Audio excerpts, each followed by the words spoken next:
Assalamualaikum warahmatullahi wabarakatuh. Perkenalkan, saya Desi Ratna Pertiwi dari Universitas Muhammadiyah Tangerang, kelas akuntansi 6 SIP 3.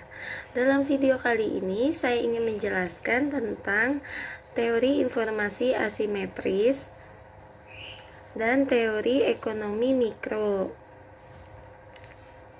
Nah, untuk teori informasi asimetris ini, kondisi tentang teori informasi asimetris pertama kali dicetuskan oleh Arrow tahun 1963 dalam satu artikelnya itu yang berjudul Uncertainty and the Welfare Economy of Medical Care. Sedangkan istilah informasi asimetris digunakan oleh Akerlof tahun 1970 dalam karyanya yang berjudul The Market for Lemons, Quality, Uncertainty, and the Market Sign. Dia menyebutkan bahwa dalam pasar barang kacangan yang seperti itu, nilai rata-rata dari suatu komoditas cenderung turun. Bahkan untuk barang dengan berkualitas bagus sekalipun. Sejumlah penelitian juga menunjukkan bahwa pengungkapan atas laporan keuangan dapat mengurangi informasi asimetris. Informasi akuntansi yang berkualitas berguna bagi investor untuk menurunkan ketidakseimbangan informasinya. Ketika terjadi perbedaan informasi yang dimiliki antara investor dengan agen perusahaan, yaitu ketika investor memiliki informasi yang kurang lengkap, sedangkan agen perusahaan memiliki informasi yang lengkap, maka perbedaan tersebut dikenal sebagai informasi asimetris. Informasi asimetris dapat menyebabkan adanya kerugian bagi pihak investor sehingga regulator selalu meminta agar perusahaan yang telah terdaftar di pasar bursa untuk melakukan transparansi dan mengumumkan seluruh informasi yang dimiliki agar tidak ada pihak yang dirugikan. Informasi asimetri ini terjadi karena adanya perbedaan kepentingan antara manajemen dengan pemilik modal. Suwarjono tahun 2014 itu mengatakan bahwa informasi asimetri adalah di mana manajemen sebagai pihak yang lebih menguasai informasi dibandingkan investor atau kreditor. Karena manajemen dan investor ada kreditur merupakan pihak-pihak yang berhubungan, kedua pihak tersebut dipandang sebagai hubungan keagenan. Dikhawatirkan akan terjadi asimetri informasi antara kedua pihak tersebut dengan manajemen sebagai pihak yang lebih menguasai informasi.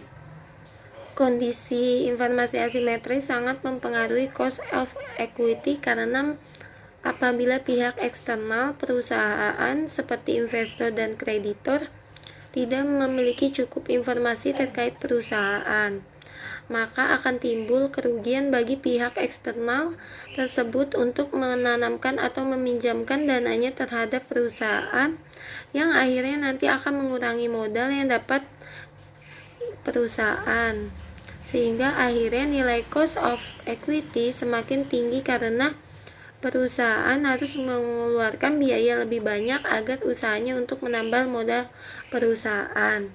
Tidak sia-sia sebaliknya, apabila pihak eksternal perusahaan mengetahui secara lengkap tetapi tentang kondisi perusahaan, maka hal tersebut akan semakin menetapkan para pihak eksternal dalam mempertimbangkan untuk menanamkan atau meminjam dananya terhadap perusahaan sehingga nilai cost of equity juga semakin kecil. Selain variabel dependent cost of equity, teori informasi asimetris juga tercermin melalui variabel independent asymmetric information. Apabila ketimpangan informasi antara pihak manajemen dengan pihak eksternal, terutama bila informasi mengenai perusahaan yang dimiliki oleh pihak eksternal lebih sedikit dibanding informasi yang dimiliki manajemen perusahaan, maka kondisi tersebut lebih baik merugikan perusahaan dan baik usahanya menanam modal. Hal ini disebabkan karena apabila perusahaan tidak melakukan transparansi terhadap laporannya, maka pihak eksternal tidak dapat mengetahui prospek perusahaan di masa mendatang, hingga meragukan mereka untuk melakukan pengambilan keputusan terhadap investasinya.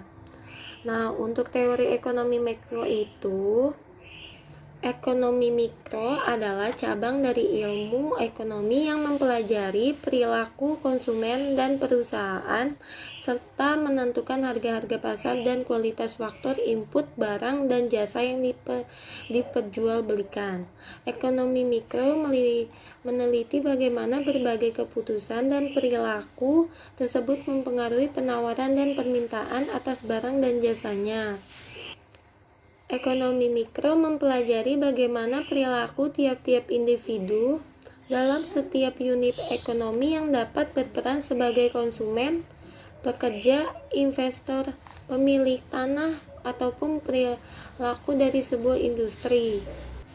Ekonomi mikro menjelaskan how and why sebuah pengambilan keputusan dalam tiap unit ekonomi. Contohnya, itu ekonomi mikro menjelaskan bagaimana seorang konsumen membuat keputusan dan pemilihan terhadap suatu produk ketika ada perubahan pada harga atau pendapat. Ekonomi mikro juga dapat menjelaskan perilaku industri dalam menentukan jumlah tenaga kerja, kuantitas, dan harga yang terbaik. Ilmu ekonomi mikro adalah ilmu yang mengkhususkan untuk mempelajari perilaku individu manusia dalam rangka memenuhi kebutuhannya. Ada beberapa aspek dalam ekonomi mikro yang analisis biaya, manfaatnya, elastisitas, model-model pasar, dan teori permintaan dan penawarannya. Dalam teori permintaan dan penawaran, ada beberapa komponen ekonomi mikro yang mempengaruhi permintaan dan penawaran suatu produk, barang, dan jasanya itu. Pertama itu ada interaksi di pasar barang. Komponen pertama dari ekonomi mikro, interaksi di pasar barang, adalah kegiatan atau aktivitas yang terjadi dalam pasar barang. Pada dasarnya, dari sudut pandang ekonomi mikro, perekonomian sebenarnya tersusun dari gabungan dari berbagai jenis pasar, termasuk pasar barang. Terus ada yang kedua, ada tingkah laku pelaku ekonomi atau penjual dan pembeli. Tingkah laku penjual dan pembeli dalam pasar merupakan salah satu komponen yang menjadi fokus kajian dari ekonomi mikro. Segala bentuk aktivitas yang dilakukan oleh produsen dan konsumen didasari dengan sebuah tujuan yang ingin dicapai. Ada beberapa asumsi yang bisa digunakan juga untuk menganalisis perilaku dari produsen dan konsumen yang ada, antara lain pertama itu ada produsen dan konsumen melakukan aktivitas perekonomian secara rasional dan terbuka. Kedua, ada aktivitas produsen dan konsumen dalam pasar dilandasi dengan tujuan-tujuan yang ingin dicapai. Yang ketiga, ada konsumen berusaha untuk mendapatkan kepuasan maksimal, begitu juga dengan produsen yang menginginkan keuntungan maksimal. Yang ketiga, ada interaksi dalam pasar faktor. Pasar faktor fokus pada kajian interaksi yang terjadi antara penjual dan pembeli di dalamnya.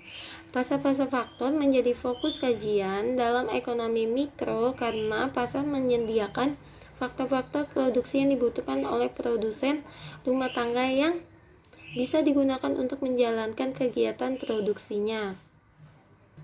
Dalam ekonomi mikro, mempelajari bagaimana suatu perilaku atau aktivitas dari berbagai pihak yang termasuk di dalamnya ekonomi mikro bisa mempengaruhi permintaan dan penawaran atas suatu produk baik barang maupun jasa, yang akan menentukan harga dan bagaimana harga tersebut akan menentukan jumlah permintaan dan penawarannya selanjutnya. Adapun beberapa komponen yang dapat mempengaruhi permintaan dan penawaran pada suatu produk, yaitu interaktivitas dan tingkah laku pelaku ekonomi sehingga berdampak kepada kepuasan konsumen dalam pembelian ulang. Sekian video presentasi dari saya. Kurang lebihnya mohon maaf. Wassalamualaikum warahmatullahi wabarakatuh.